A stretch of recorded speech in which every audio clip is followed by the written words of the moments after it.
하도록 하겠습니다. 다윗의 시편이라 이름하는 찬양입니다. 찬양대가 찬양합니다. 하나님으로 일어서시도록 하라. 크게 찬양을 하는 겁니다. 그분의 원수들로 흩어지게 하라. 그리고 주를 미워하는 자들로 그분 앞에서 도망하게 하라. 왕이신 하나님의 군사들이 우리 왕이신 하나님이 어떠신 분인데 감히 까불고 있어 이러면서 우리 하나님 일어나소서, 우리 하나님으로 일어나도록 해라, 일어나시도록 해가지고 원수들을 물리치시도록 하라. 이렇게 승리를 확신해서 외치는 소리입니다. 상대가 누구냐? 2절에 보시면 하나님을 미워하는 악한 자들입니다. 그리고 3절에 보시면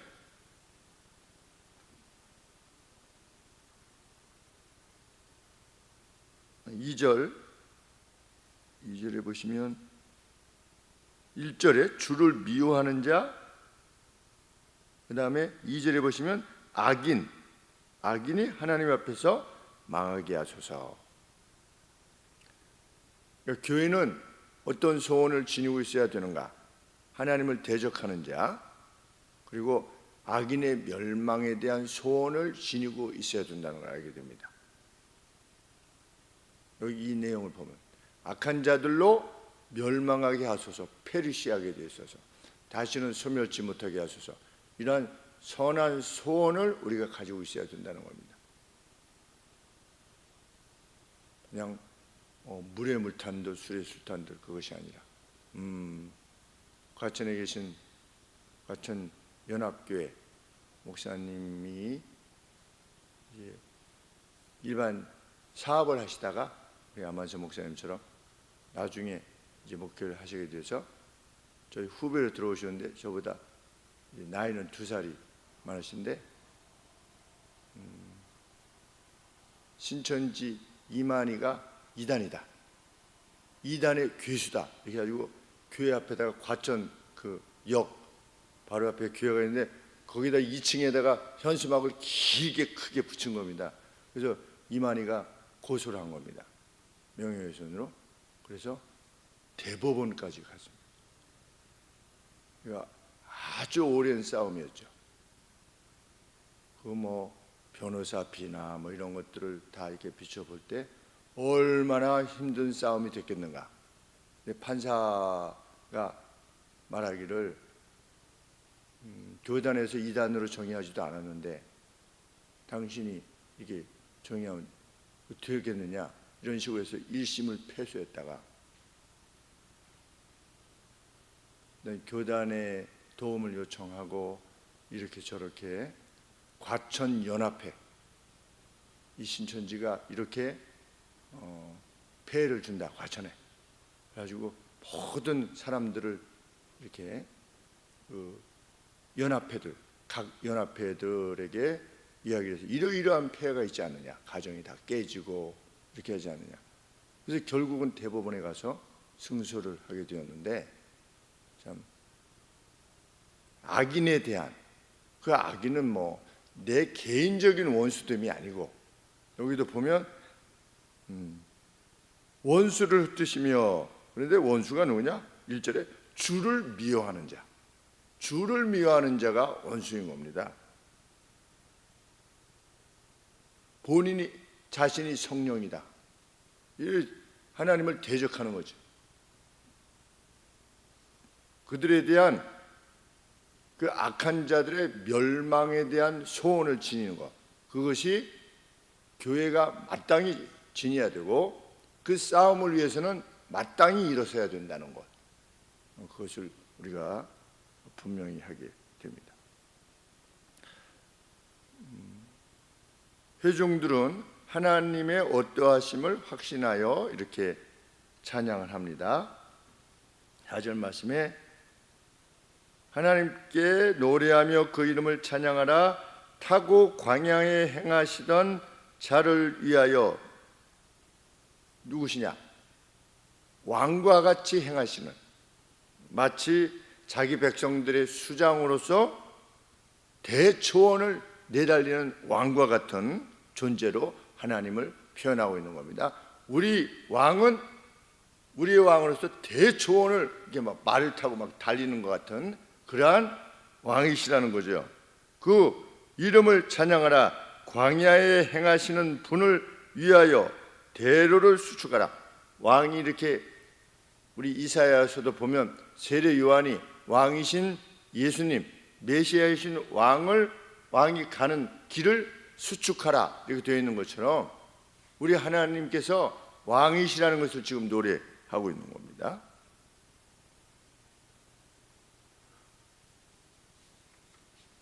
그 이름은 여호와시니 그 앞에서 뛰놀지어다. 5절 말씀에 그 거룩한 처소에 계신 하나님은 고아의 아버지시며 과부의 재판장이시라. 하나님은 고독한 자로 가족 중에 처하게 하시며 고독한 자에게 가정을 주시며 이런 뜻입니다. 감옥에 갇힌 자를 이끌어내사 형통케 하시는 분이시다. 단지 거역하는 자의 처소는 메마른 땅일 뿐이다. 하나님을 가까이 하는 자에게는 고독한 자로 가정을 주시고 갇힌 자에게 노임을 주시는 분이 우리 하나님이시다. 우리 왕이시다. 지금 무엇을 말하고 있느냐면 이후에 애굽으로부터의 도우심, 이끌어내심을 지금 언급하고 있는 것입니다. 마치 이스라엘이 어땠었다? 가정이 없는 고독한 자와 같았다는 겁니다.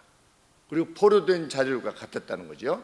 그런데 그들을 능히 이끌어내셔서 가나안이라고 하는 가정을, 하나님의 교회를 허락하신 분이시다 라는 걸 지금 찬양하고 있는 겁니다. 7절 말씀에 하나님이여 주의 백성 앞에서 먼저 나가사 광야에 행진하셨을 때의 출애굽 사건이지요. 땅이 진동하며 하늘이 하나님 앞에서 떨어지며, 이 하나님 앞에서 하늘이 떨어졌다 예수님 말이에요. 드롭 다운이라고 이렇게 되어 있는데 하늘이 떨어졌다. 그래서 이게 도대체 무슨 말인가 이렇게 저렇게 살피는데 이제 여러 해석들이 있는데 그 큰 차원에서의 일치되는 내용은 뭐냐? 하나님께서 하늘에서부터 내리신다는 겁니다. 뭘 내리셨습니까? 네. 보통은 비를 이렇게 내리시는데 비를 내리시는 것 같이 뭘 내리셨다? 만나도 내리시고, 비도 내리시고, 그러니까 필요한 것들, 광야에서 백성들이 필요했던 것들을 내리셨는데 마치 하늘을 내리는 것 같았다 이렇게 표현을 했다는 겁니다. 하늘이 하나님 앞에서 떨어지며 저 시내 산도 하나님 곧 이스라엘의 하나님 앞에서 진동하였나이다. 왜 천둥치고 실제로 비가 왔는지 안 왔는지 모르겠는데 비에 대한 언급은 없죠. 하나님께서 시내산에 강림하실 때에. 그런데 막 빽빽한 구름 이런 표현들이 있고 천둥이 있었고 비가 내렸단 말은 없는데 어떤 그런 상황을 지금 회고하는 내용입니다. 9절 말씀에 하나님이여 흡족한 비를 보내주사, 비라고 표현을 하는 거죠. 보내사 주의 산업이, 여기 주의 산업이 뭐냐면 주의 유업이 이스라엘을 말하는 겁니다. 주의 산업이 유업이 곰핍할 때에 견고케 하셨고 주의 회중으로 그 가운데 거하게 하셨나이다. 그 가운데 했을 때 그게 어디냐면 그 광야죠. 그 가운데, 광야 가운데 어떻게 했냐면 세틀 다운하게 하셨다. 이게 막 유리 방황한 것이 아니라 하나님께서 비라고 하는 어떤 은택을 광야 가운데서도 내려주셔서 그 광야에 세틀 다운, 마치 양들이 예수님이 5,000명을 이상을 먹이실 때 이렇게 세틀 다운하게 하셨죠. 푸른 잔디 위에 이렇게 앉게 하신 것처럼 하나님께서 그렇게 하실 수 있으신 분이 우리 왕이시다. 그렇게 찬양을 하는 겁니다.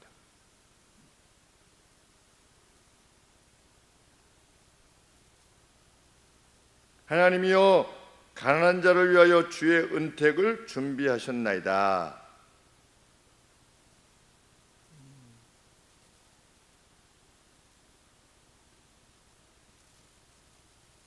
가난한 자들은 분명 끝에 광야에서의 이스라엘 백성들이지요. 11절에 주께서 말씀을 주시니 소식을 공포하는 여자가 큰 무리라.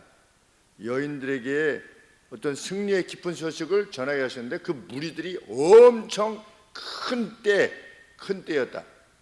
한두 명이 그냥 이렇게 부르는 게 아니라 마치 사울이 죽인 자는 천천히요, 다윗이 죽인 자는 만만이다, 이렇게 막 여인들이 막 소리 지르는 것처럼 여성들이 당대에는 그런 어떤 찬양을, 승리의 소식을 이렇게 전하는 특권이 있었나 봅니다. 그 과거에는. 그런데 여호와의 승리의 소식을 외치는 이 여인들의 수가 그냥 한때였다. Great host라고 그랬는데 아주 많은 수였다 하는 것을 지금 회고하는 겁니다.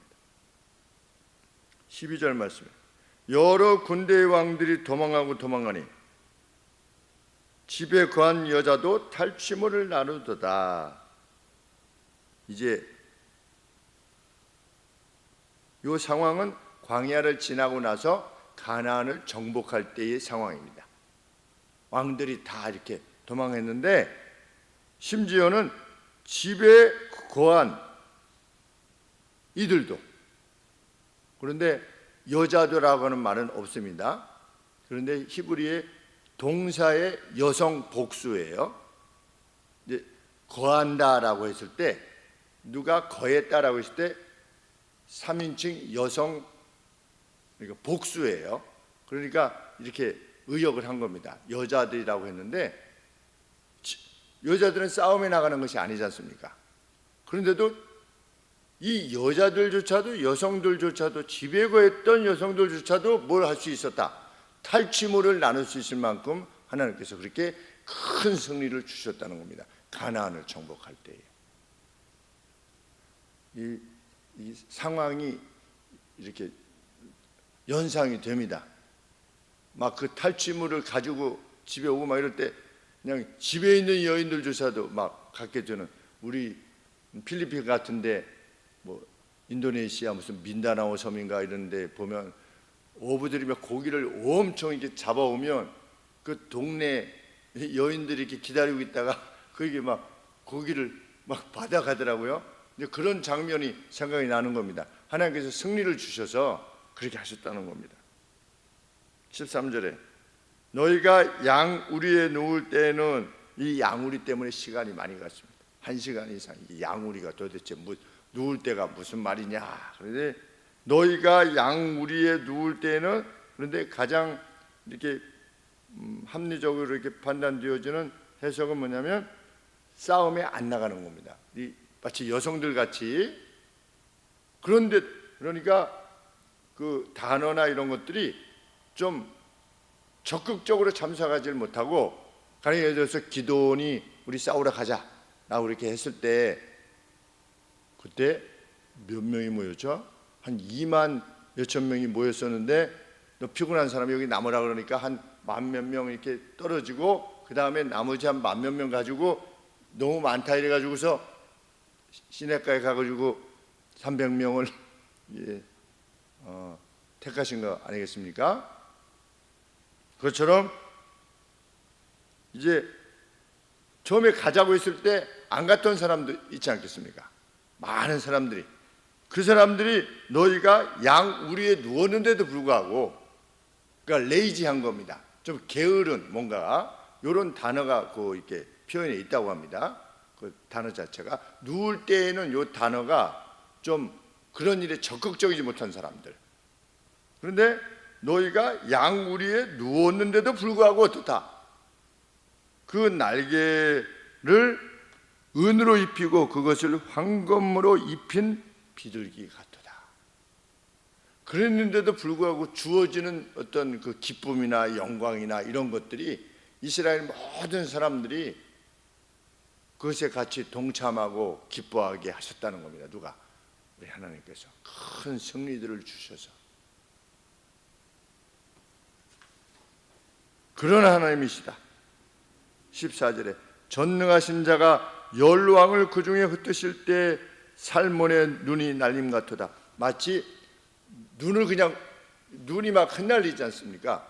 그것처럼 하나님께서 왕들을 이렇게 물리치실 때 마치 눈이 오면 이렇게 해버리면 눈이 흩날리는 것처럼 그렇게 하나님께서 가나안 땅을 정복하게 하셨다. 그래서 하나님이 거하시는 곳은 어디가 가장 합당하다? 15절에 보시면 바산에 사는 헐몬산입니다. 헐몬산은 여기 이스라엘 북쪽에 여기쯤 있는데 이게 바산이라고 하는 지역이거든요. 그러니까 바산에 사는 헐몬산이죠. 신의 산임이여 바산에 사는 높은 산이로다. 가장 높은 산이죠. 아주 가보니까 정말 높더라고요. 그래서 이렇게 거기서 눈이 녹아가지고 눈이 스며가지고 물이 스며서 이 땅 속으로 들어갔다가 다시 물이 나오는데 그것이 이제 내를 이루어서 이제 요단강까지 이렇게 내려져 오는 큰 산. 이 하나님에게 합당한 산은 어떤 산이냐? 바산의 산, 헐몬산. 당연히 그렇겠죠. 우리 에베레스트 산 그 밑에 사는 네팔 이런 사람들 보면 그 산신이 있다고 합니다. 산신. 왜냐하면 그 높으니까 신은 거기 머문다고 인식하는 것이 가장 합당하니까. 그런데 바산의 산은 신의 산이며 바산의 산은 높은 산이로다. 그런데 너희 높은 산들아 어찌하여 하나님이 거하시는 산을 시기하여 보느냐. 하나님이 거하시는 산은 어디입니까? 시온산이죠. 당연히 바산의 산에 이렇게 거하셔야 될 것 같은데 그 위엄이나 영광으로 비춰보면 그 하나님이 어디에 지금 거하신다? 우리 시온산에 거하신다. 뭐 시온산 별거 없어요. 가보면 뭐 이게 둔덕 비슷, 그게 구름 비슷해가지고 뭐 이렇게 산도 아니고 글쎄요 어디 정도로 느낌은 뭐 심악산 정도나 되려나? 그 전체 지대가 높은지는 모르겠지만 물론 이제 이렇게 있으면 그 밑에 계곡이 이렇게 가지고 난공불락의 요새라고 하는데 뭐 산이 크냐 이것은 아닙니다. 그런데도 하나님이 어디 계시다? 자기 백성들과 함께 시온에 거하신다. 왜 너희들은 시기하느냐 높은 봉우리들아. 어찌하여 하나님이 거하시려 하는 산을 시기하여 보느냐. 진실로 여호와께서 이 산에 영영이 거하시로다. 하나님이 어디 계시느냐? 강남에 계시지 않는 겁니다. 쉽게 얘기하면 무슨 타워 팰리스에 거하시는 게 아니에요. 하나님께서는 그 꼭대기에 거하시는 것이 아니라는 겁니다. 거기 사는 분들 뭐라고 하려고 하는 게 아니라 우리가 세상적으로 볼 때 피라미드 위에 하나님이 거하시는 것이 아니라 시온에 거하시겠다고 정하셨다는 거죠. 하나님이 어디 거하시느냐? 오늘 하나님의 교회에 거하시는 겁니다. 보기에는 시온 헐몬에 비하면 이 시온산은 산도 아닌 겁니다. 그런데 하나님이 결정하신 겁니다. 하나님은 오늘 어디에 거하시느냐? 하나님의 교회에 함께 하시는 겁니다. 그것을 우리는 믿고 찬양하는 겁니다. 그 하나님은 어떤 분이시냐? 광야를 자기 백성들과 함께 먼저 나가셔서 행하시는 왕. 메마른 땅에 하늘을 내리시는 것 같은 그러한 은총을 능히 베푸실 수 있으신 하나님이요 승리케 하시는 하나님이시다. 그 하나님의 병거는 17절에 하나님의 병거는 천천히요 만만이라. 주께서 그 중에 계심이 시내산 성소에 계심 같도다. 그 출애굽기 때 보면 19장에 보면 시내산에 하나님이 강림하시지 않습니까? 하나님이 거기 거하셨죠. 근데 그 시내산의 거함의 그 위엄으로 지금 어디 거하시다? 시온에 거하신다. 예루살렘 성전에 거하시도다. 그 위엄과 능력이 뭐냐? 그때 보여주셨던 눈으로 보여주셨던 막 천둥, 번개, 불 이런 그 위엄이 실제 하나님이신데 시온산에는 그 하나님의 전 안에는 이 언약궤 언약궤 날개가 천사 날개 이렇게 해서 여기에 계시다고 하지 않습니까? 그래서 mercy seat이다, 자비의 자리. 그런데 우리가 속죄소라고 표현하는 자기 백성의 중앙에 계시겠다. 어디냐? 그게 시온산 예루살렘 성전 아니시다. 18절에 주께서 높은 곳으로 오르시며 사로잡은 자를 끌고, 가나안 이방인들이죠, 선물을 인간에게서 또는 패역한 자 중에서 받으시니 여호와 하나님이 자기 백성 저희와 함께 거하려 하심이로다. 거기에 거하는 자들을, 이방인들을 포로로 삼으시고 어떻게 하셨다? 자기 백성들에게 주시고 그 안에 거하기를 기뻐하셨다. 오늘 교회입니다. 우리가 섬기는 하나님이십니다. 우리의 확신과 우리의 용기는 어디서부터 나오느냐? 이 하나님으로부터 나옵니다. 내가 어떠함에서 나오지도 않고, 우리 교회가 몇 명이냐, 우리 교회 예산이 얼마냐, 이거에도 나오지 않고, 우리와 함께 하시는 하나님이 과연 누구시냐에 나온다고 하는 사실, 그것이 찬양의 내용일 때 진짜 용기가 되어집니다. 기도하겠습니다. 하나님 아버지, 이 찬양을 저희들도 찬양하게 하여 주옵소서. 궁극적으로 승리가 우리 앞에 있음을 확신하며 앞서가시는 우리의 왕이신 하나님, 뒤를 쫓아 승리의 길을 가게 하여 주시옵소서. 눈에 보기에 인생길을 감에 있어서 난관처럼 보이는 그 어떠한 것도 광야로 인식하게 해주시고, 그 광야를 또 풍성케 하시는 하나님이 계셨음을 기억하며 용기 있게 오늘을 살게 하옵소서. 예수님의 이름으로 기도합나이다. 아멘.